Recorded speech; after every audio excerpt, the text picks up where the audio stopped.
दोस्तों नमस्कार, viral Hollywood में आपका स्वागत है। दोस्तों इस वीडियो में खेसारी लाल यादव की नई फिल्म सैयां अरब गइले ना के बारे में बात करने वाले हैं। जी हां दोस्तों, खेसारी लाल यादव की नई फिल्म सैयां अरब गइले ना का फर्स्ट लुक आ गया है, जो कि काफ़ी कमाल का लग रहा है।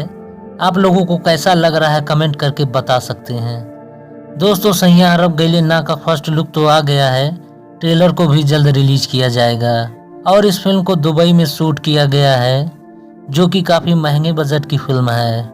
दोस्तों इस फिल्म में खेसारी लाल यादव के साथ काजल राघवानी, सुभी शर्मा और भी कई कलाकार नजर आने वाले हैं। और इस फिल्म के डायरेक्टर हैं प्रियांशु सिंह हैं और प्रोड्यूसर हैं अभय सिन्हा, प्रशांत जैमुवाला और अपर्णा शाह हैं। और इस फिल्म को यशी फिल्म बैनर के तले रिलीज किया जाएगा।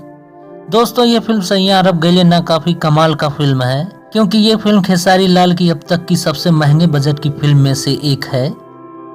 दोस्तों अगर हमारा ये वीडियो आपको पसंद आया हो तो चैनल को सब्सक्राइब करें, बेल आइकन दबाएं और वीडियो को लाइक करें, कमेंट करें और शेयर करें। फिर मिलेंगे अगले वीडियो में, तब तक के लिए नमस्कार।